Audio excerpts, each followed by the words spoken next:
State highway को NH में बदलने की रफ्तार कम करेगी केंद्र सरकार, राज्य खुद सुधारेंगे सड़कें, केंद्र फंड देगा, मोदी ने प्लान बनाने को कहा। जी हाँ दोस्तों, केंद्र सरकार अब स्टेट हाईवे को नेशनल हाईवे यानी कि एनएच में बदलने की रफ्तार को कम करने जा रही है। मीडिया रिपोर्ट्स के अनुसार अब हर सड़क को एनएच का दर्जा नहीं मिलेगा, बल्कि राज्य सरकारों को खुद अपने हाईवे सुधारने के लिए पैसे दिए जाएंगे। नए मॉडल के तहत अपग्रेड के बाद इन सड़कों की देखरेख राज्य सरकारें ही करेगी। केंद्र सरकार अब ग्रीन फील्ड हाईवे और एक्सप्रेस वे बनाने पर फोकस करेगी। रिपोर्ट्स के अनुसार प्रधानमंत्री मोदी ने निर्देश हाल ही में ट्रांसपोर्ट मंत्रालय को जुलाई के अंत तक ऐसा मॉडल बनाने को कहा है जिसे स्टेट हाईवे को एनएच डिक्लेयर करने की जरूरत ही कम हो। मंत्रालय को स्टेट हाईवे और छोटे पार्ट्स को जोड़ने के लिए कहा गया है। चलिए दोस्तों, जान लेते हैं अगली खबर। प्रधानमंत्री नरेंद्र मोदी ने की ईरानी राष्ट्रपति मसूद पेजेस्कियान से बातचीत, मौजूदा हालात पर की विस्तार से चर्चा। जी हाँ दोस्तों, ईरान इजराइल संघर्ष और अधिक गंभीर हो जाने के बाद आज प्रधानमंत्री नरेंद्र मोदी ने ईरानी राष्ट्रपति मसूद पेजेस्कियान से बातचीत की। प्रधानमंत्री मोदी ने ईरानी राष्ट्रपति के साथ मौजूदा स्थिति के बारे में विस्तार से चर्चा की। ईरानी राष्ट्रपति से बात करने के बाद प्रधानमंत्री मोदी ने कहा कि उन्होंने तनाव बढ़ने पर गहरी चिंता जताई, तनाव को तत्काल कम करने, वार्ता और कूटनीति का आह्वान दोहराया है। चलिए दोस्तों, जान लेते हैं अगली खबर। ईरान पर हमले के लिए B-2 बॉम्बर 37 घंटे उड़ा, हवा में कई बार फ्यूल भरा, जमीन से 295 फीट नीचे बने परमाणु ठिकाने पर बमबारी की। जी हाँ दोस्तों, अमेरिका ने रविवार सुबह ईरान के 3 परमाणु ठिकानों पर B-2 बॉम्बर से हमला कर दिया। ये ठिकाने ईरान के फोर्डो, नतांज और इसफहान में है। न्यूयॉर्क टाइम्स के अनुसार ईरान के ये परमाणु ठिकाने पहाड़ को काटकर बनाए गए थे। ऐसे में इन्हें तबाह करने के लिए B-2 बॉम्बर विमान की जरूरत थी। रिपोर्ट के मुताबिक हमला करने से पहले B-2 बॉम्बर विमान ने अमेरिका के मिसौरी से लगभग 37 घंटे तक बिना रुके उड़ान भरी और बीच हवा में कई बार फ्यूल भरा। B-2 बॉम्बर ने फोर्डो साइट पर 30,000 पाउंड वजन के 6 GPU-57 बम बंकर बस्टर गिराए, साथ ही नतांज पर 2 बम गिराए। चलिए दोस्तों, जान लेते हैं अगली खबर। ईरान के समर्थन में आया पाकिस्तान, कल तक ट्रंप के लिए कर रहा था नोबेल पीस प्राइज की मांग। जी हाँ दोस्तों, इजराइल और ईरान की जंग में अमेरिका की एंट्री ने मिडिल ईस्ट में हलचल तेज कर दी। अमेरिका ने ईरान के 3 प्रमुख न्यूक्लियर ठिकानों पर ताबड़तोड़ हमले किए। इसी बीच पाकिस्तान ने ईरान के परमाणु ठिकानों पर अमेरिका के हमले की कड़ी निंदा की है। पाकिस्तान के विदेश मंत्रालय ने अपने आधिकारिक सोशल मीडिया अकाउंट पर पोस्ट कर कहा कि अमेरिका ने एयर स्ट्राइक कर अंतर्राष्ट्रीय कानून के सभी नियमों का उल्लंघन किया है।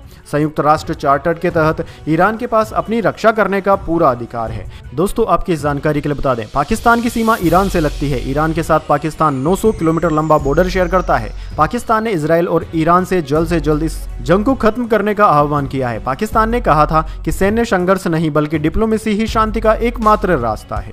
चलिए दोस्तों, जान लेते हैं अगली खबर। राजस्थान में दिल्ली गुजरात हाईवे पर पानी भरा, गुजरात के अमीरगढ़ में 2 घंटे में 4 इंच बारिश, MP राजस्थान में 6 की मौत। जी दोस्तों, राजस्थान में तेज बारिश का दौर जारी है। प्रदेश की कई नदियां उफान पर है। इस वजह से सिरोही जिले में दिल्ली गुजरात नेशनल हाईवे पर पानी भर गया। वहीं जोधपुर में पुलिया पर पानी के बीच से निकल रही कार नाले में गिर गई। पानी में डूबने से 3 लोगों की मौत हो गई। वहीं दोस्तों, मध्य प्रदेश के चित्रकूट जिले में शुक्रवार रात से हो रही बारिश से बाढ़ जैसे हालात बन गए। गुप्त गोदावरी पहाड़ी पर पानी का बहाव तेज होने से श्रद्धालुओं की एंट्री रोक दी गई। गुना जिले के फतेहगढ़ में कोहान नदी में ट्रैक्टर ट्रॉली बहने से 3 युवकों की मौत हो गई। उधर दोस्तों, गुजरात के उत्तरी इलाकों में भी भारी बारिश हो रही है। बनासकांठा जिले के अमीरगढ़ में रविवार सुबह 2 घंटे में 4 इंच बारिश हो गई। उधर दोस्तों, भारतीय मौसम विज्ञान विभाग के अनुसार जब 24 घंटे में 65.4 मिमी यानी कि करीब 2.5 इंच से ज्यादा बारिश होती है तो उसे भारी बारिश मान लिया जाता है और चेतावनी के साथ ही अलर्ट जारी किया जाता है। दोस्तों, आपको बता दें, मानसून अब केरल, दिल्ली, हरियाणा, चंडीगढ़ और पंजाब में पहुंचना बाकी है। बाकी के पूरे देश में मानसून फैल चुका है। भारतीय मौसम विज्ञान विभाग ने रविवार को मध्य प्रदेश, उत्तर प्रदेश समेत 19 राज्यों में बारिश का ऑरेंज अलर्ट जारी किया, जबकि बिहार, बंगाल, झारखंड समेत 8 राज्यों में अगले 24 घंटे के दौरान येलो अलर्ट जारी किया गया है। चलिए दोस्तों, जान लेते हैं अगली खबर। विदेश मंत्री एस जयशंकर बोले, पड़ोसी देशों से रिश्ते हमेशा आसान नहीं होते, लेकिन भारत ने मजबूत समझदारी बनाई। पहले पाकिस्तान पर नरमी थी, मोदी सरकार ने सख्ती दिखाई। जी दोस्तों, विदेश मंत्री एस जयशंकर ने कहा कि भारत को अपने पड़ोसी देशों से हमेशा अच्छे और आसान रिश्तों की उम्मीद नहीं करनी चाहिए, लेकिन भारत ने ऐसी समझदारी वाली नीति अपनाई है जिससे चाहे किसी भी देश में सरकार बदले, रिश्ते फिर भी ठीक बने रहे। जयशंकर ने कहा कि आखिरकार हमारे हर पड़ोसी को यह समझना चाहिए कि भारत के साथ मिलकर काम करने से उनका फायदा होता है और न करने से नुकसान। कुछ देशों को इसे समझने में समय लगता है। चलिए दोस्तों, जान लेते हैं अगली खबर। DGCA की एयर इंडिया को चेतावनी, लाइसेंस कैंसिल कर देंगे। कहा, ऑपरेशन नियमों की लगातार अनदेखी हो रही है। कल एयरलाइन के 3 ऑफिसर हटाए थे। जी हाँ दोस्तों, directorate general of civil aviation DGCA ने एयर इंडिया को गंभीर चेतावनी देते हुए कहा कि अगर फ्लाइट ऑपरेशन में गड़बड़ियां जारी रही तो एयरलाइन का लाइसेंस सस्पेंड कर दिया जा सकता है या वापस भी लिया जा सकता है। मीडिया रिपोर्ट्स के अनुसार यह कदम पायलट ड्यूटी शेड्यूलिंग और निगरानी में लगातार और गंभीर उल्लंघनों के कारण उठाया गया है। इससे पहले शनिवार को DGCA के आदेश पर एयर इंडिया को 3 ऑफिसरों को हटाना पड़ा था। चलिए दोस्तों, जान लेते हैं अगली खबर। ईमानदारी से हो जांच तो आप नेता सलाखों के पीछे, क्लासरूम घोटाले को लेकर देवेंद्र यादव का तंज।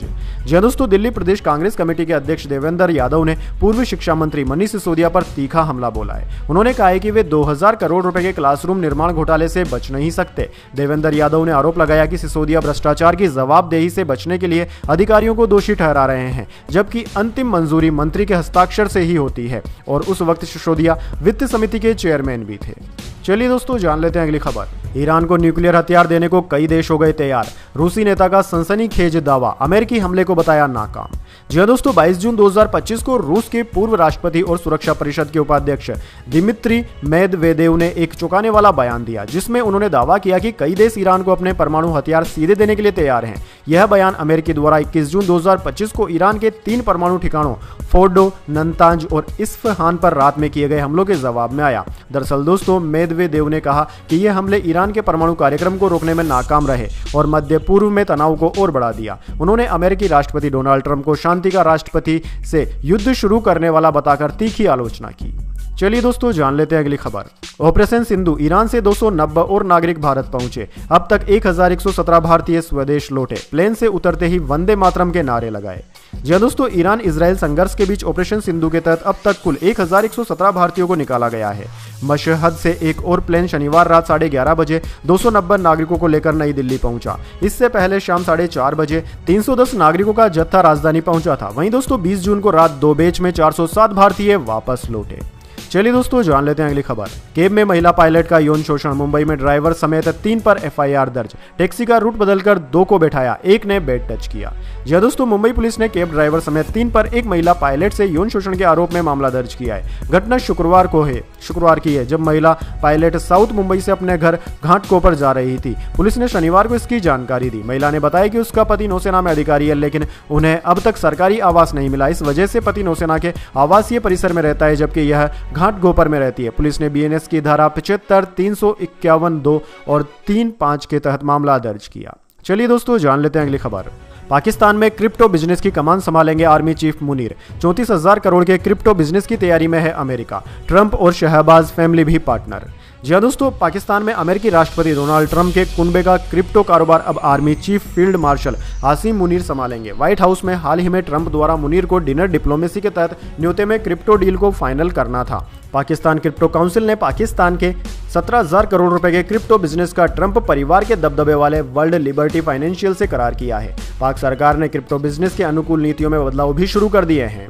सूत्रों के अनुसार ट्रंप परिवार अगले 2 साल में पाक में क्रिप्टो बिजनेस को दुगना कर 34,000 करोड़ रुपए करने की तैयारी में है। मुनीर पाक में क्रिप्टो बिजनेस को अपने हाथ में लेंगे। इसे ऑपरेशन सिंदूर के बाद मुनीर द्वारा सीज फायर करने का ट्रंप की ओर से इनाम समझा जा रहा है। चलिए दोस्तों, जान लेते हैं अगली खबर। दुनिया की सबसे बड़ी लॉजिस्टिक्स कंपनी फेडेक्स के संस्थापक का निधन। फेडरिक ने 80 साल की उम्र में आखिरी सांस ली। सैनिक से बिजनेसमैन बने थे। जी हां दोस्तों, दुनिया की सबसे बड़ी लॉजिस्टिक्स कंपनी में से एक फेडेक्स के संस्थापक और executive chairman Frederick Wallace Smith का 80 साल की उम्र में निधन हो गया। फेडेक्स के CEO राज सुब्रमण्यम ने कंपनी के स्टाफ को ईमेल भेजकर इसकी जानकारी दी। फेडरिक ने 1973 में 379 लोगों और 14 छोटे प्लेन्स के साथ फेडेक्स की शुरुआत की थी। कंपनी के पास आज 705 एयरक्राफ्ट, 2 लाख से ज्यादा गाड़ियां और 5,000 ऑपरेटिंग फैसिलिटी है। 5 लाख से ज्यादा कर्मचारी रोज करीब 1.7 करोड़ शिपमेंट संभालते हैं। चलिए दोस्तों, जान लेते हैं अगली खबर। बिहार चुनाव से पहले वोटर लिस्ट को पारदर्शी बनाएगा चुनाव आयोग। घर घर जाकर होगा वेरिफिकेशन। जी दोस्तों, इस साल के अंत में बिहार में विधानसभा चुनाव होने हैं। इलेक्शन की तैयारियों के बीच चुनाव आयोग यानी कि इलेक्शन कमीशन मतदाता सूची में सुधार को लेकर एक बड़ा कदम उठाने की योजना बना रहा है। सूत्रों के अनुसार चुनाव आयोग इस बार घर घर जाकर वोटर वेरिफिकेशन यानी कि सत्यापन कराने पर विचार कर रहा है, ताकि वोटर लिस्ट पूरी तरह से सही, निष्पक्ष और पारदर्शी बनाई जा सके। हाल ही के वर्षों में मतदाता सूची में नाम जोड़ने और हटाने को लेकर कई राजनीतिक दलों और सामाजिक संगठनों ने सवाल उठाए हैं। कांग्रेस जैसी पार्टियों ने चुनाव आयोग पर बीजेपी के पक्ष में आंकड़े गड़बड़ करने का भी आरोप लगाया है। चलिए दोस्तों, जान लेते हैं अगली खबर। सौरव गांगुली भारतीय टीम के कोच बनना चाहते हैं। बोले, पहले समय नहीं था, अब तैयार हूं, राजनीति में नहीं जाएंगे। जी हाँ दोस्तों, पूर्व भारतीय कप्तान सौरव गांगुली टीम इंडिया का कोच बनने के लिए तैयार हैं। उन्होंने पीटीआई को दिए इंटरव्यू में यह इच्छा जाहिर की। उन्होंने राजनीति में आने से साफ तौर पर इनकार कर दिया। इसके अलावा पूर्व बीसीसीआई अध्यक्ष ने गौतम गंभीर की कोचिंग पर भी बात की। भारतीय टीम इन दिनों इंग्लैंड दौरे पर है। इस दौरान दोनों टीमों के बीच 5 टेस्ट मैचों की सीरीज खेली जा रही है। सीरीज का पहला मुकाबला लीड्स के हेडिंग्ले ग्राउंड पर खेला जा रहा है। चलिए दोस्तों, जान लेते हैं अगली बड़ी खबर। गठबंधन पर फैसला उद्धव और राज ठाकरे लेंगे, किसी और के बोलने का कोई मतलब नहीं, संजय राउत ने कहा। जी हाँ दोस्तों, शिवसेना उद्धव बालासाहेब ठाकरे और महाराष्ट्र नवनिर्माण सेना मनसे के संभावित गठबंधन को लेकर जारी चर्चाओं के बीच शिवसेना सांसद संजय राउत ने रविवार को स्पष्ट किया कि इस मुद्दे पर अंतिम फैसला सिर्फ उद्धव ठाकरे और राज ठाकरे ही लेंगे। उन्होंने कहा कि इस पर किसी और की टिप्पणी का कोई महत्व नहीं है। रावत ने कहा कि मनसे के जो नेता गठबंधन के खिलाफ बयान दे रहे हैं वे राजनीति में देर से आए हैं। ठाकरे भाइयों को मैं बरसों से करीब से जानता हूं, मुझे पता है क्या होने वाला है और क्या नहीं। बाकी किसी की बात मायने नहीं रखती। चलिए दोस्तों, जान लेते हैं इसके बाद अगली बड़ी खबर। लेकिन उससे पहले मेरी आपसे छोटी सी रिक्वेस्ट है, अगर दोस्तों आपको अभी तक हमारी न्यूज़ पसंद आई है तो इसे एक छोटा सा लाइक जरूर दे दीजिए। चलिए जान लेते हैं अगली खबर। कोचिंग सेंटरों पर निर्भरता की जांच करेगा शिक्षा मंत्रालय, पैनल बनाया। लगातार बढ़ रहे डमी स्कूल, एंट्रेंस एग्जाम की जरूरत और निष्पक्षता की भी होगी जांच। जी हाँ दोस्तों, बढ़ते हुए डमी स्कूल, कोचिंग सेंटरों और एंट्रेंस एग्जाम की जरूरत और निष्पक्षता को परखने के लिए मिनिस्ट्री ऑफ एजुकेशन ने 9 सदस्यों का पैनल गठित किया है। Higher education secretary Vineet Joshi इसके अध्यक्ष होंगे। वो स्टूडेंट्स के बिना कोचिंग के हायर एजुकेशन में जा पाने के लिए सुझाव देंगे। इसका उद्देश्य कोचिंग सेंटरों पर स्टूडेंट की निर्भरता को कम करना है। वहीं दोस्तों, मिनिस्ट्री ऑफ एजुकेशन के सीनियर अधिकारी ने कहा कि कमेटी स्कूलिंग सिस्टम के उन गैप्स को पहचानने की कोशिश करेगी जिसकी वजह से स्टूडेंट की निर्भरता कोचिंग सेंटरों पर बढ़ी है। चलिए दोस्तों, जान लेते हैं अगली बड़ी खबर। कनाडा दूसरी बार T20 वर्ल्ड कप के लिए क्वालिफाई किया। 2026 टूर्नामेंट के लिए क्वालिफाई करने वाली 13वीं टीम बनी। भारत और श्रीलंका में खेला जाएगा विश्व कप। जी दोस्तों, कनाडा ने भारत श्रीलंका में अगले साल होने वाले T20 वर्ल्ड कप के लिए क्वालिफाई कर लिया है। कनाडा दूसरी बार T20 वर्ल्ड कप के लिए क्वालिफाई करने वाली टीम है। इंटरनेशनल क्रिकेट काउंसिल ICC की ऑफिशियल वेबसाइट के अनुसार कनाडा ने अमेरिका क्वालिफायर में बहामास के खिलाफ जीत हासिल करके टूर्नामेंट में अपनी जगह पक्की की। टीम की यह लगातार 5वीं जीत है। वहीं दोस्तों, कनाडा ने रविवार को खेले गए मैच में पहले गेंदबाजी करते हुए बहामास को 57 रन पर ऑल आउट कर दिया था। इसके बाद में सिर्फ 5.3 ओवर में 3 विकेट खोकर टारगेट हासिल भी कर लिया। चलिए दोस्तों, जान लेते हैं अगली खबर। पंत बतौर विकेटकीपर हाईएस्ट सेंचुरी वाले भारतीय बने। उन्होंने शतक के बाद जंप करके सेलिब्रेट किया। बुमराह की बॉल पर 3 कैच छूटे। जी हाँ दोस्तों, लीड्स टेस्ट के दूसरे दिन इंग्लैंड ने 3 विकेट खोकर 209 रन से आगे खेलना शुरू किया। शनिवार को भारतीय टीम 471 रन बनाकर ऑल आउट हुई थी। इस दौरान ऋषभ पंत बतौर विकेटकीपर सबसे ज्यादा शतक लगाने वाले बल्लेबाज बने। उन्होंने 6 से सेंचुरी पूरी की। इसके बाद जंप करके सेलिब्रेट भी किया। जसप्रीत बुमराह की बॉल पर बेन डकेट के 2 और ओली पोप का 1 कैच छूटा। वहीं दोस्तों, आपको बता दें, ऋषभ पंत शतक के मामले में धोनी से आगे निकलकर टेस्ट क्रिकेट में भारतीय विकेटकीपर के सबसे ज्यादा शतक बनाने के मामले में ऋषभ पंत ने MS धोनी को पीछे छोड़ दिया। उनके अब 7 शतक हो गए हैं। धोनी ने अपने टेस्ट करियर में मात्र 6 शतक ही लगाए थे। चलिए दोस्तों, जान लेते हैं अगली खबर। गुजरात में पंचायत चुनाव के लिए वोटिंग आज। 8326 ग्राम पंचायतों में सरपंच और पंचायत सदस्य चुने जाएंगे। काउंटिंग 25 तारीख को। जी दोस्तों, गुजरात में महापंचायत चुनाव के लिए वोटिंग 22 जून को हो रही है। राज्य में 8326 ग्राम पंचायतें हैं। इनमें से 751 ग्राम पंचायतों में निर्विरोध चुनाव हो गए। शेष ग्राम पंचायतों के लिए वोटिंग होगी। कुल 3656 सरपंच, 16224 पंचायत सदस्य चुनने के लिए 81 लाख मतदाता मताधिकार का प्रयोग कर रहे हैं।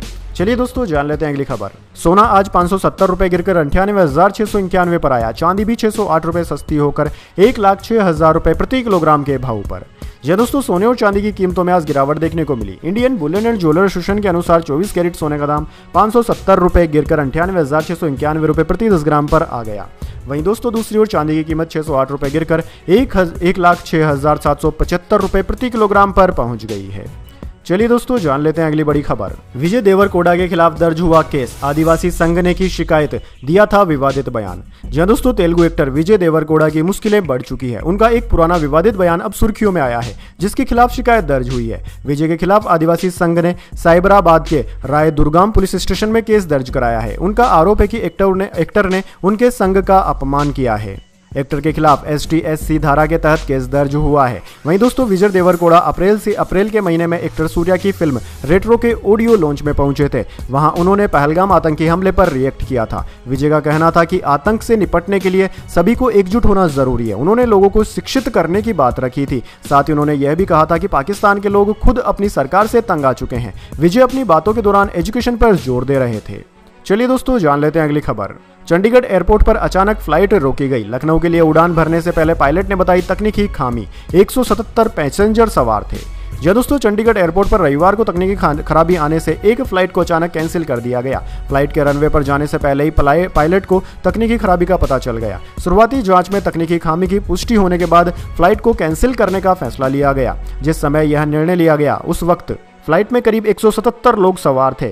सभी को फ्लाइट से उतार दिया गया। यह फ्लाइट इंडिगो एयरलाइंस की थी जो चंडीगढ़ से लखनऊ के लिए उड़ान भरने को तैयार थी। चलिए दोस्तों जान लेते हैं अगली खबर। तमिलनाडु में फ्लाईओवर का सेलेब अपनी जगह से खिसका। चेन्नई बेंगलुरु नेशनल हाईवे पर बना है सर्विस रोड पर 3 किमी लंबा जाम लगा। जी दोस्तों, तमिलनाडु के होसूर में एक फ्लाईओवर का सेलेब अपनी जगह से खिसक गया। इससे सड़क पर करीब 3 किमी लंबा जाम लग गया। वाहनों को सर्विस रोड का इस्तेमाल करने के लिए कहा गया है। यह flyover Bengaluru Chennai national highway पर बना है और कर्नाटक की राजधानी बेंगलुरु से सिर्फ 40 किलोमीटर दूर है। सुरक्षा कारणों से फ्लाईओवर पर बेंगलुरु जाने वाले वाहनों को रोक दिया गया है। चलिए दोस्तों जान लेते हैं अगली बड़ी खबर।